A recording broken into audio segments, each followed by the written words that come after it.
equation. And you are needed. Part of why we should begin to look at how we give up our lives, and that we've got to begin to see, what is it that I'm supposed to do? What is my life work? And then give ourselves to that. Because as we do that, ladies and gentlemen, I guarantee you, as you begin to take on this new era that we're in, if you decide that I'm going to begin to start living life, I'm going to start giving more of myself, I'm going to start putting out more, contributing more to life, here's what's going to happen, ladies and gentlemen. I guarantee you that life will take on a whole new meaning for you. I guarantee you that life takes on a whole new dimension. That you'll be happier, you have a greater sense of happiness and fulfillment in life, that now you will begin to take off on some new paths to some newer horizons. That you'll begin to see life totally different than most people. You can either live your dreams or live your fears. And I think the majority of people actually are not living their dreams, but are living their fears. So I want to ask you a question. What are your fears? What are you afraid of? What are you scared of? Because we all have fears, don't we? We all have something that's blocking us, that's holding us back. And as we begin to look at life, what we realize is that the reason that most people are not living out their true potential, are not doing all of the things that they would really like to do, is because of fear. Some people call fear false evidence or expectations appearing real. I'm reminded of the story of a guy that was living in an area where he had some new neighbors, and these neighbors had a bulldog. And when he came home every day, this bulldog used to chase him about a half a block from his house. Every day, he would have to streak home. I mean, he would just run. This bulldog would be right on his heels. And so he just got tired of that, because he would go home about a half a block away from home. He would look around for this bulldog, and he wouldn't see him. And he would go walking casually along, and this bulldog come out of nowhere, woo, woo, woo, and start chasing him, and he'd run home. So this one day, he just got tired.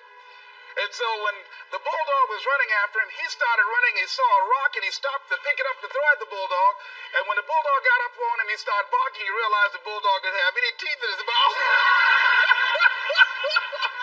Then he started chasing the bulldog. If you don't get all away from it, because the most the bulldog could have done is gum, you know.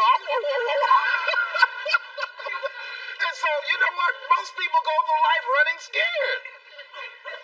Running scared from things that have no teeth in them, because they're false expectations appearing real.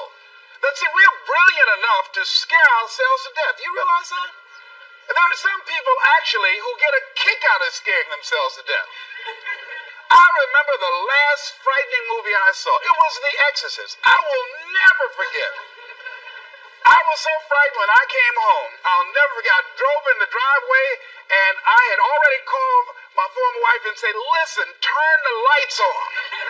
I was coming in the driveway, and I was getting out of the car, and all of a sudden I couldn't get out. I started blowing my horn. I said, Madeline, they got me, they got me. She came to the kitchen and said, take your seatbelt loose, fool.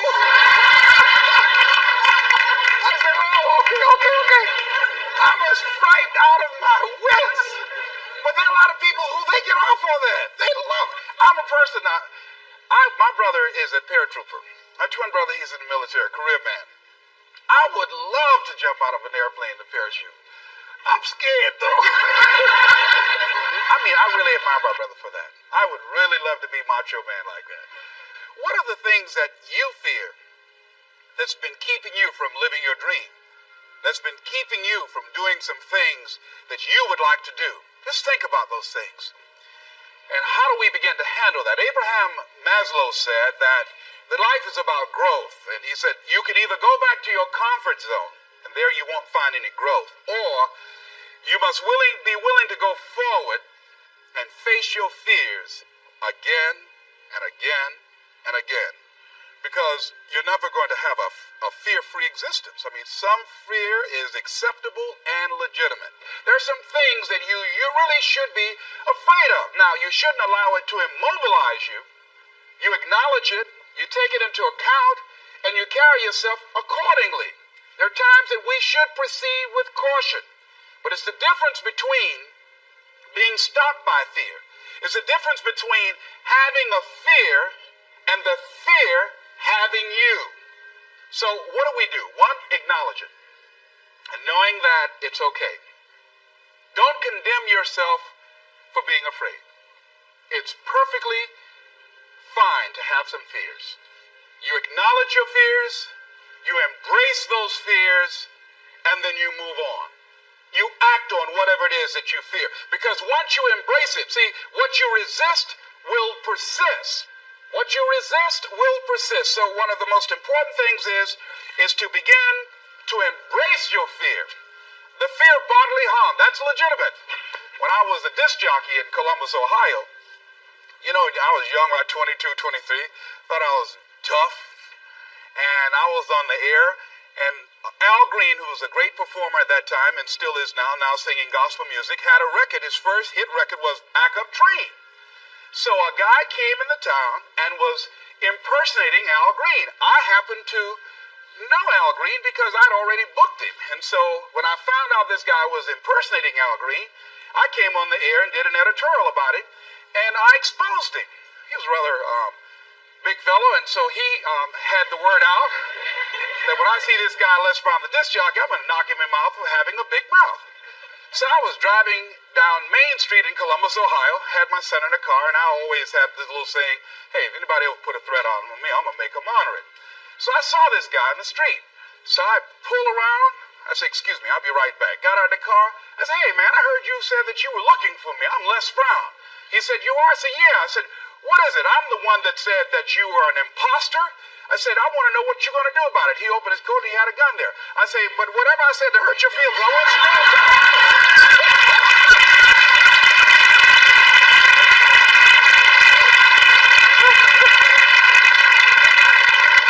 Acknowledge your fears, carry yourself accordingly,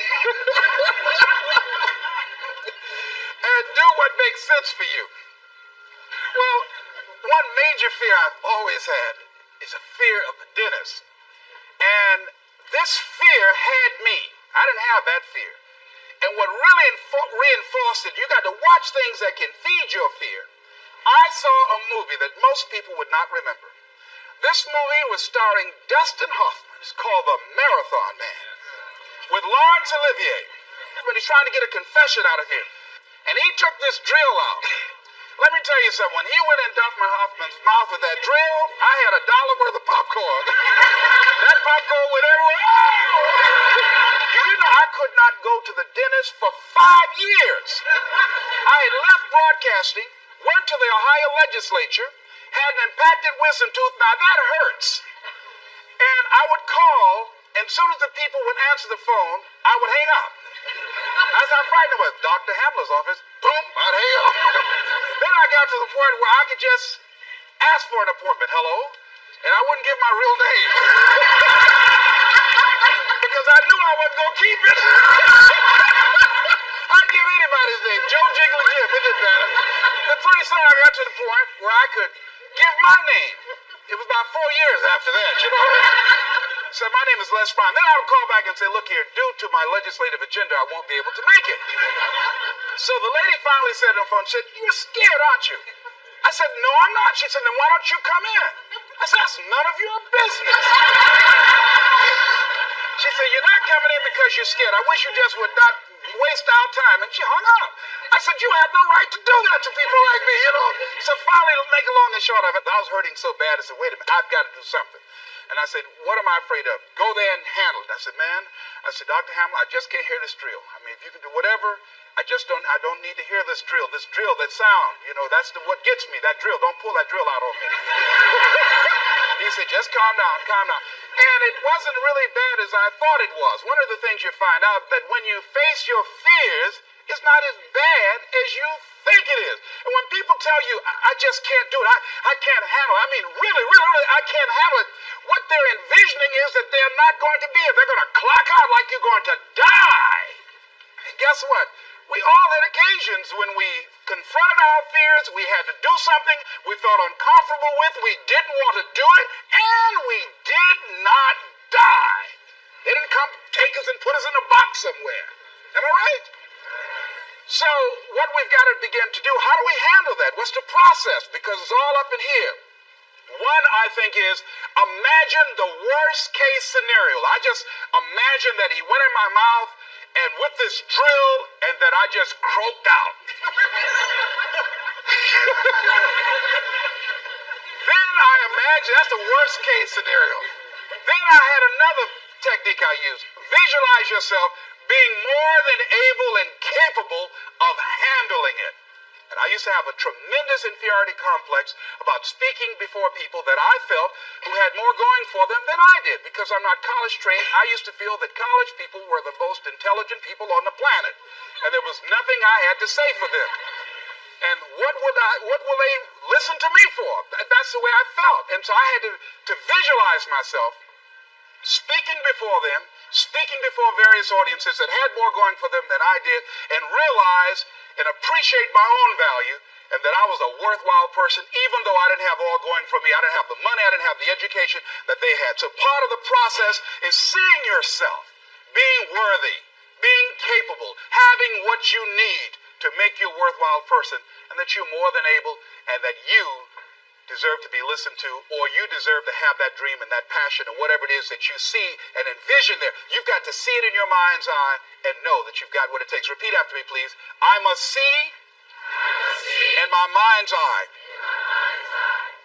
See myself confronting my fears, handling my fears.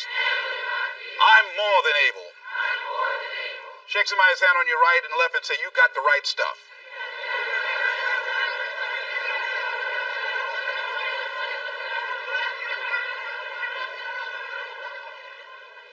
So deciding as you look at your life, as you look into the future and say, what fears am I holding on to? What fears that I'm allowing to imprison me, that's keeping me from breaking out, that's keeping me from living up to my true potential, that's keeping me from really being happy, that's keeping me from having a sense of adventure and excitement in my life? What's keeping me from controlling my destiny? What fears that I'm giving that permission to? Notice what I said, that we must give our permission to fear to immobilize us. Because whatever discomfort you experience, whatever challenges or difficulty that it is, you got to handle it. Got to go up in there and wrestle with it. Will it be easy? No. Will it be challenging? Yes. A friend of mine who's going into recovery. He's been addicted to crack cocaine for years and alcohol. And he was talking about how challenging it was and why he was dreading going into cold turkey. I said, what do you want me to tell you? That it's going to be a picnic? No, it's not. It's going to kick your butt? Yes, it is. Are you going to want to die? Yes, that's a part of it. But that's just what you must go through in order to get where you want to go. And guess what? You are strong enough to do it. You're strong enough, and your life is worth whatever you have to go through to get past this addiction. Whatever you have to do. This dream you got, whatever you want to do, will it be easy to just run out there and do it? No. Will it happen overnight? No. Will it be a struggle? Yes. Will there be times when you can't make ends meet? Yes, that's a part of it. Will there be times you won't know what to do? Yes, that's a part of it. Will you have some opposition? Will things go wrong sometimes? You will have many visits from Murphy. Now if you say, well, who's Murphy? Don't worry.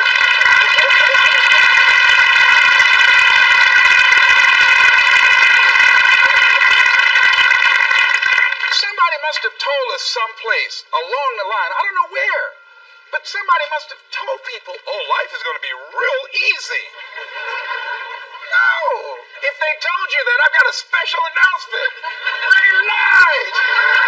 I'll never forget. I had a special piece of legislation I wanted to get passed. And I said to a guy, I said, look here, can I count on your vote? He said, yes. And look here, if I can't count on it, let me know. There's another guy that owes me a chip, and I can call on that.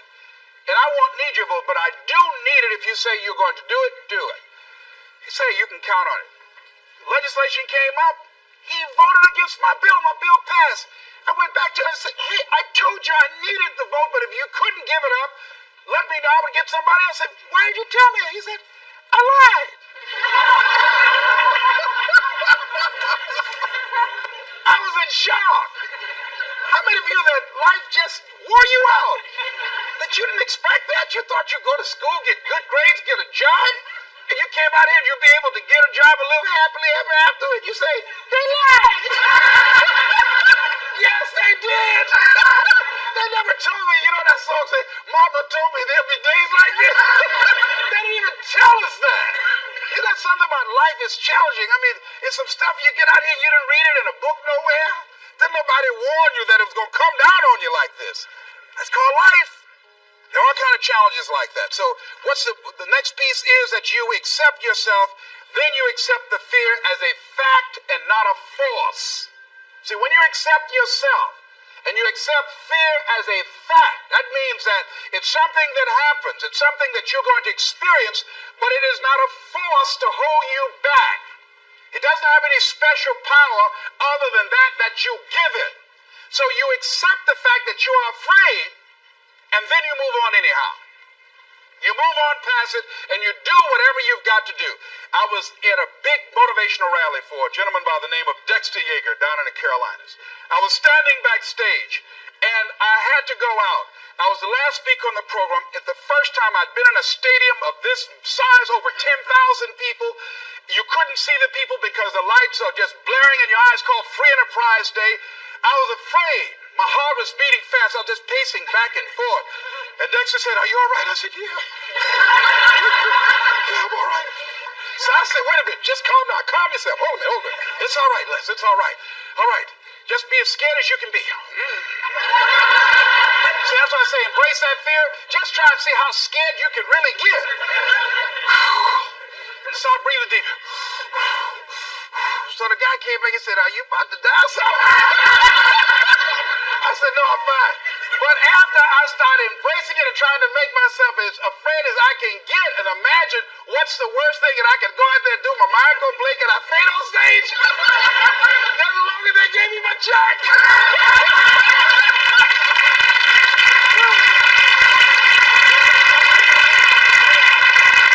But once I started laughing at myself, I started talking to myself and said, you know you scared today. And I said, I just calmed myself down. And I went out there and I cooked. And that's what you got to do. I had another experience where I was at a major corporation, and it was one of my first major presentations I was going to do for this corporation. And I had 4 other presenters that had large firms. And one of the things that you've got to do is you've got to watch your inner conversation and discipline your thinking and your imagination, because if you don't, your mind will take you on a wild trip. So my mind said, hey, Les. I said, what? These guys are going to wipe you out. You can't compete with them. Because I heard these guys sitting over across from me, and they were talking about all that they had going for them. And so I started doubting myself, and I became afraid, and I was thinking, well, maybe I shouldn't go in there. And so I knew then, and this is what I suggest to you, sometimes you got to talk to yourself. Talking to yourself, you know, could be a good exercise. It might be the only intelligent conversation you ever get. So I got up and I went to the bathroom. I started talking to myself. Said, Les Brown, let me tell you something. What do you care about these guys and their firms and all their money? You got 6 children you've got to feed. You got a mama you've got to take care of home. You ain't got nothing to lose.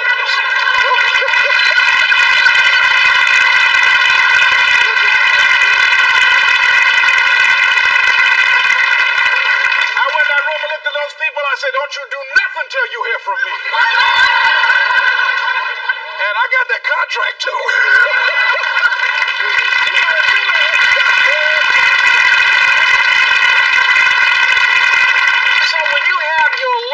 self talking to you, telling you what you can't do, part of what you've got to do is be your own motivator. You can't talk casually to yourself. You can't stand around and sit down. You must calm down now. No, that subconscious mind won't hear that. You've got to have a good conversation to yourself. Hey, and answer yourself too. Don't pay these people any attention. You answer yourself, hey, what you gonna do? I'm going there and get off. All right, very good. Go in there and take care of business. You've got to talk to yourself and you build yourself up and you'll feel your energy level coming up and people will feel that around you. See, now, if you go through life being afraid, people can sense that. They can pick up that fear. So that's why you've got to stand up inside yourself. I'm reminded of the little boy that was on a bus and some bigger fellows were picking at him, you know. And so he wanted to move from by them. They were thumping him on the head. And so he stood up just to get from by them. And they would push him back down. And he would stand up again. They push him back down. And he stood up again. They pushed him down, held him down. He said, you might hold me down, but I'm standing up inside myself. And that's what you got to do in life. See, when you are not filling your life with the things that you are capable of doing, see, we all have some stuff that we've been given. And I don't think that it's optional for us to sit on what we have. See, if you're sitting on what you have, what you've been given, and I think everybody's been given something to bring to the planet, that only you can do that, only you can perform that, only you can initiate that activity. And if you don't do that, if you're not filling in your life with your life work or your mission, then there are gaps in your life. And what we do when we're not living out our true identity, we begin to fill the gaps. We fill the holes with garbage, alcohol, drugs, worry, self-destructive behavior. So when you begin to look at your life, and you know that you're not doing what you can do because you have allowed yourself to be held captive by your fears. Now, when you don't have a true appreciation and acceptance for who you are, and you allow yourself to be immobilized by fear, what happens in the process is that you begin to abuse yourself. You begin to sabotage your life, you begin to sabotage your dreams, you begin to unconsciously work against yourself. You become your own worst enemy. So what do you do about that? Well, you begin to realize that your dream and your gifts have so much meaning and so much value for you till your hunger for them will begin to push you past the fear. Your hunger to have them will give you a special drive. As you work on yourself, as you begin to acknowledge your true identity, the true power that you have, the true capacity you have to bring about change, the miracle working power that you have within yourself to do the things that you want to do.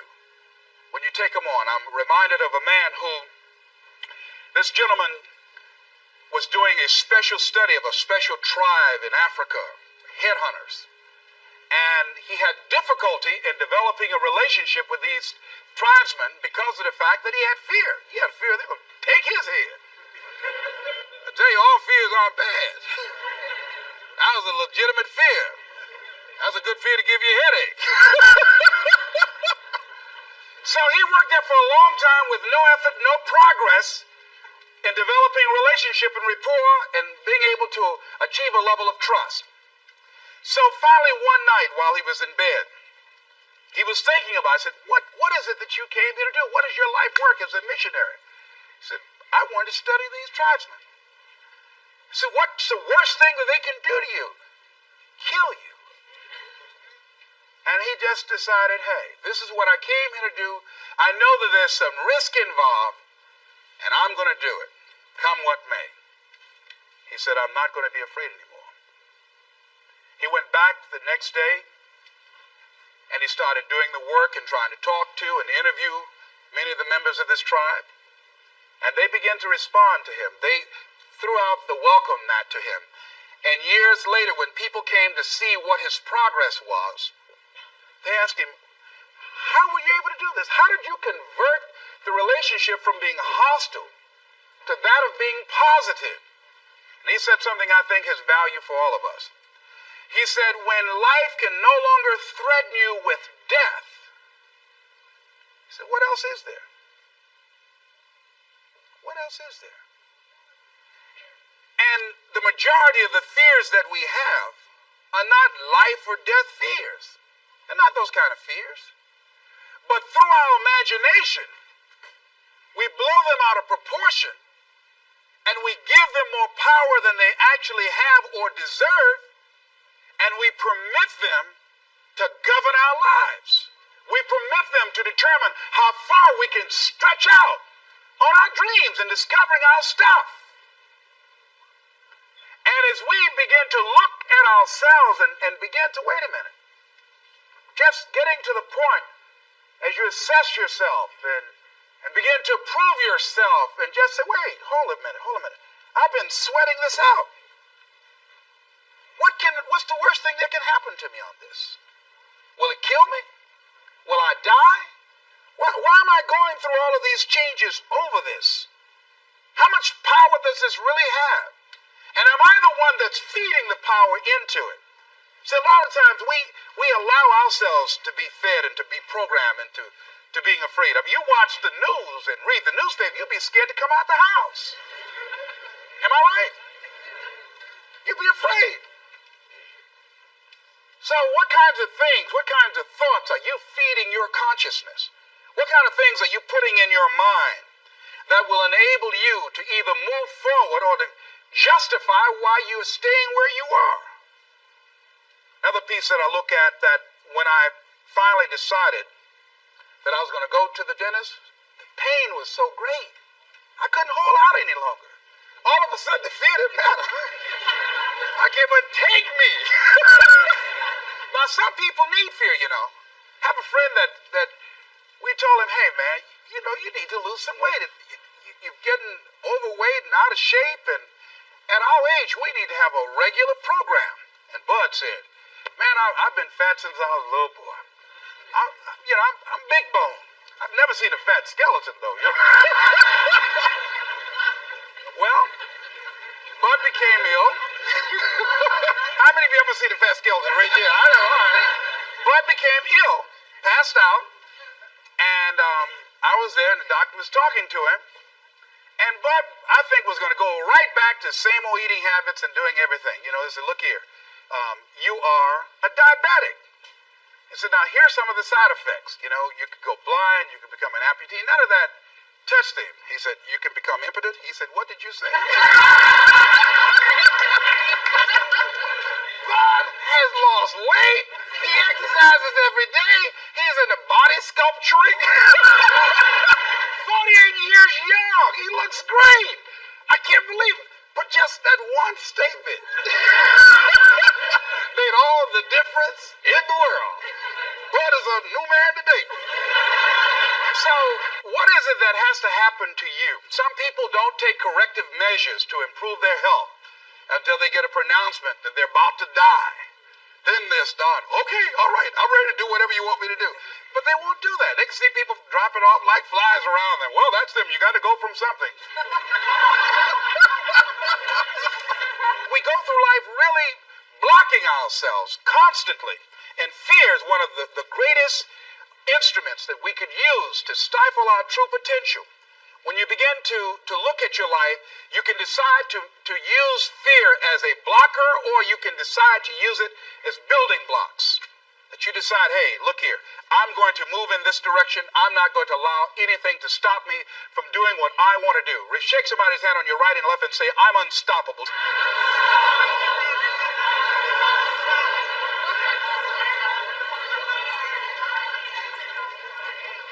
See, when you begin to understand and acknowledge your fear, and you go forth anyhow, you go forth in a spirit and a knowing that there's a way that you can begin to handle this. There's a way out here somewhere. There's a solution. What it is that you're seeking. That you have the capacity to whatever comes up, to handle it, to face it. And rather than feeling powerless, you begin to feel powerful. See, when all of the major downsizings that are taking place around this country, there are a lot of people who are biting their fingers in fear that that they might lose their jobs. But there are few people who have decided within themselves, I'm going to make it. Some people aren't waiting to be cut. Some people are moving on their own because they feel within themselves, I've got what it takes to make it. They're not afraid about tomorrow because of how they see themselves, because of what they feel that they deserve, because of what they feel that they can create for themselves. Because these people have decided, as they look at the future, as they look at themselves, there's a way. Where there's a will, there's a way for me to begin to create a way out of no way. And when you have that kind of consciousness, when you have that kind of spirit, nothing can stop you. Nothing. What would your life be like as you look toward the future if you decided, I'm not going to allow my fears to stop me? What would your life be like? What would your future be like if you decided to want that which you desire so strongly that it prepares you past your fears, that you experience the fear, as the one book says, feel the fear and do it anyway? What would your life be like? And I'm saying to you that all of us who have been entombed by fear have the capacity to resurrect ourselves and to resurrect our dreams. All of us have the capacity to do that.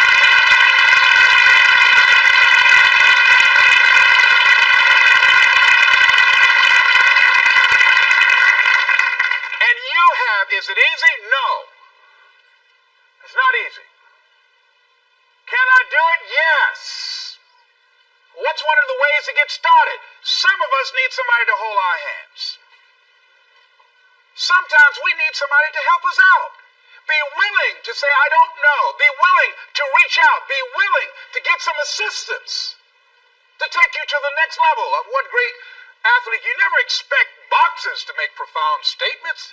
I think it was Joe Frazier who said this one. He says, all of us are like the blind man at some point in our lives standing on the corner, waiting for somebody to lead us across. So all of us at some point in our lives need some help, need someone to reach out to us, to throw out the lifeline, to help us go across some treacherous waters that we couldn't navigate by ourselves. None of us do it by ourselves. All of us at some point of our lives. We need that kind of help. We need that kind of assistance because we grow from the people we have in our lives that can enrich our lives personally, professionally, spiritually, and all the dimensions of our lives. We don't grow in a vacuum. So as you look at yourself, what are fears you have that maybe you need some help in strengthening yourself in that area as you assess your strengths and your weaknesses, as you begin to prove yourself and your passions and your dreams and your goals and the things that you want. If you decide to experience all of your true potential, as you decide to manifest all of your greatness, as you decide, wait a minute, what else is available to me out here if I decided to experience the fear of rejection, the fear of no, the fear of failure, the fear of standing by myself? What else is available? Of taking a chance, a fear of losing it all. What else is available to me that will bring some extra meaning and value? The fear of people not liking me. You know how many people do things they don't want to do because they want everybody to like them? Everybody's not going to like you. Excuse me, special announcement. Everybody's not going to like you. No, it's just not that kind of world. But you know, there are a lot of people who won't take positions on issues, who won't take a stand for things they believe in, who won't speak up for themselves because they don't want to make anybody mad. Oh, it was Bill Cosby. He said, I don't know what the secret of success is. He said, but here's what I know what the secret of failure is. He said, trying to please everybody. You can't please everybody. But there are people who have the fear of rocking the boat. So they'll just go along in life. Just go along. Well, how do you feel? Well, I don't really want to say. How many of you know people like that? Raise your hand. These people aren't living life. They're not truly experiencing life. What do you really want to do? Well, I don't like this, but I guess I'll go ahead on and do. No. your life is too short for that. Too short and unpredictable, moseying through. Not trying to disturb anything, not trying to shake anything up, not trying to make any waves. You see, there are some people who come through the universe and their level of contribution and the level of energy they manifest is so small, so inconspicuous, that when they go, you won't even know they left. I mean, there are people who die on jobs, and you say, hey, where's John? Oh, John's been dead 6 months. You're kidding? No. Is that right? Yeah.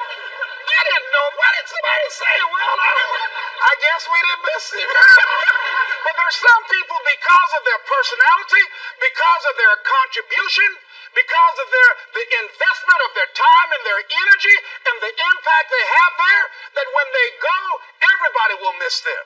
So when Mother Teresa checks out, everybody will know. When Rosa Parks, everybody will know. Nelson Mandela, everybody will know. Why? Because of their contribution. See, but there's some people, because their contribution is so small, no one will care.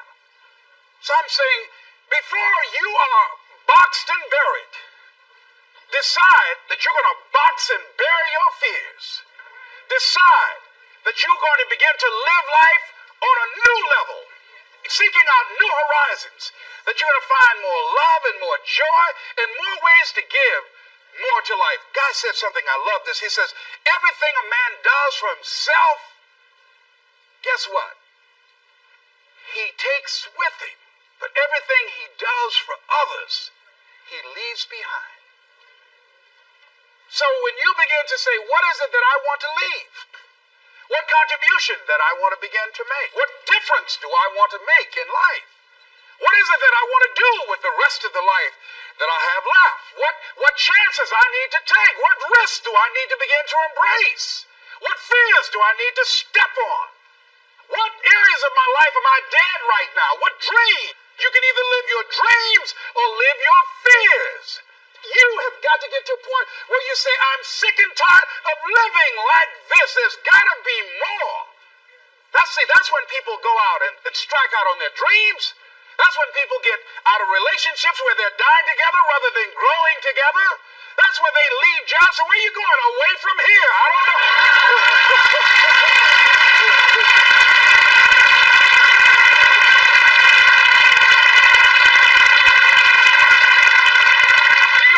Job? No, I don't. How are you going to make it? I don't know, but I will. See, you will when you put yourself in that kind of situation. I'm reminded of two frogs that were hopping down the road, and they fell into a bottle of milk. And one was hopping up and down for a while, and he drowned. He just gave up. But this other frog just kept on kicking. He wouldn't give up. He just kept on kicking. And pretty soon he churned that milk into butter, and he walked on out. With yourself. Always know that as you invest the effort and time on you, that's the greatest ability that human beings have above animals. See, a dog can't be anything but a dog. Tree can't be anything but a tree. Human being, you've got unlimited potential. You can put effort on you, and by concentrating on you and developing you, you can transform your life wherever you are right now.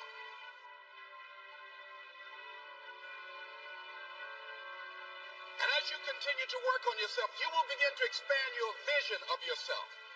You begin to work towards self-mastery. And you will begin to see it reflect itself in all the dimensions of your life, your mental life, your physical life, your social life, in your relationships, your monetary life. So concentrate on developing yourself. The next thing is develop a health plan. See, you can't feel well and do well if you don't have good health. You can't perform if you don't have your health. Your health is valuable. Develop a health plan. A plan that you will follow, because this is the only vehicle that you have to carry you through this experience called life. And you want to take good care of it because you love you enough. You care enough about you. And that's not easy. It is not easy having a health plan and sticking to it. You want to live life with energy and passion. You want to make a conscious effort to be lively. You want to be happy. You got a lot to be thankful for. So you got to learn to stand up to yourself inside yourself and short circuit, override that conversation that's always going on. 85% of what that conversation will tell you is negative. It's negative. It will tell you you're tired when you really are not tired. It will tell you you can't do it. It will fill you with fear. So you've got to watch that conversation. And when you find it going on, you've got to stand up to it and say, I'm going to do this anyhow. I'm afraid, but I'm afraid not to do it. And I'm not going to let you stop me. The biggest challenge that you will have in life is you. There's an old African proverb that says, if there's no enemy within, the enemy outside can do us no harm.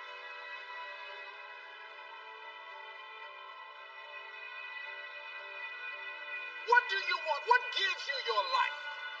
How will you know when you got it? What will make you happy?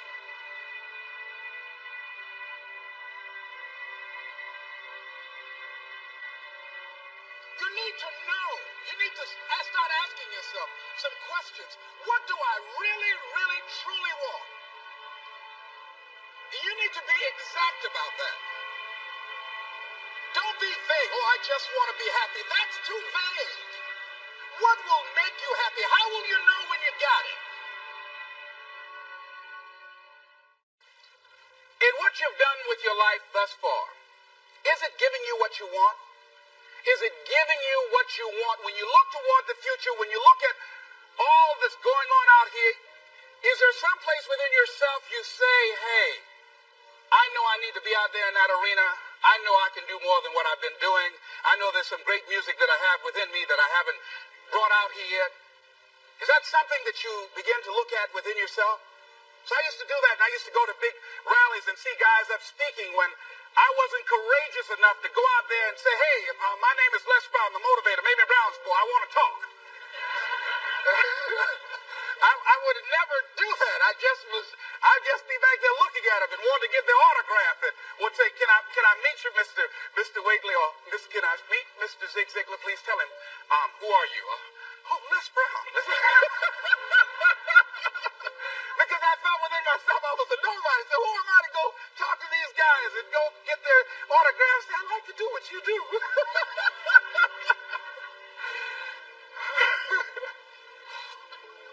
See, I say if you look at your life, and if you're not getting what you want, you owe it to yourself to do something differently. If you own a job, 85% they say of Americans go to jobs that they're unhappy.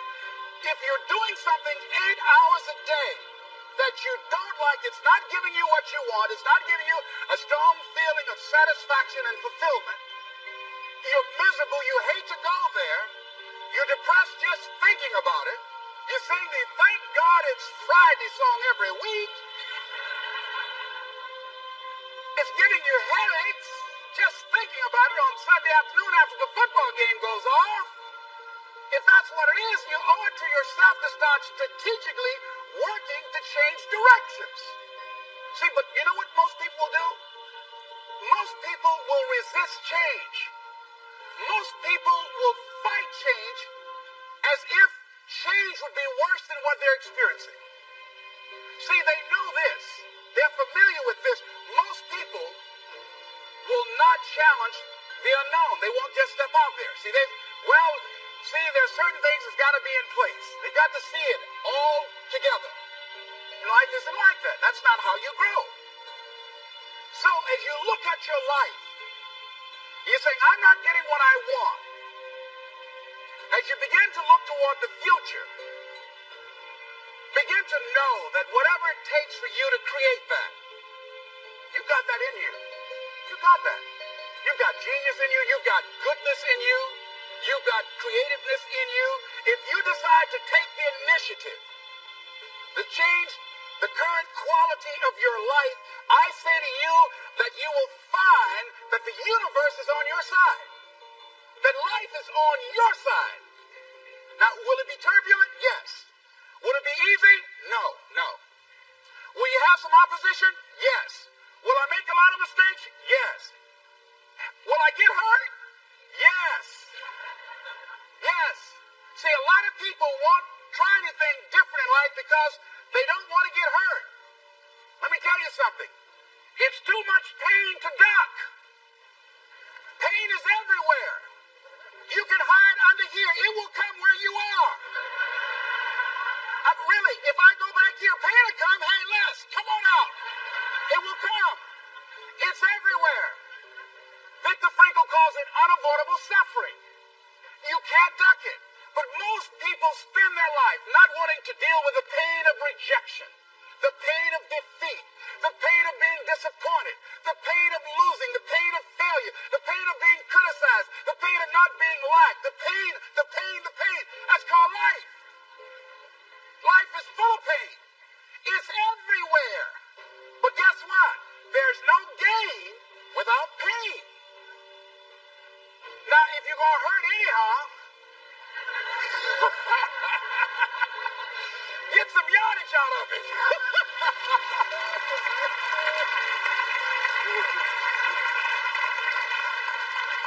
Because it's the pain of regret that you experience.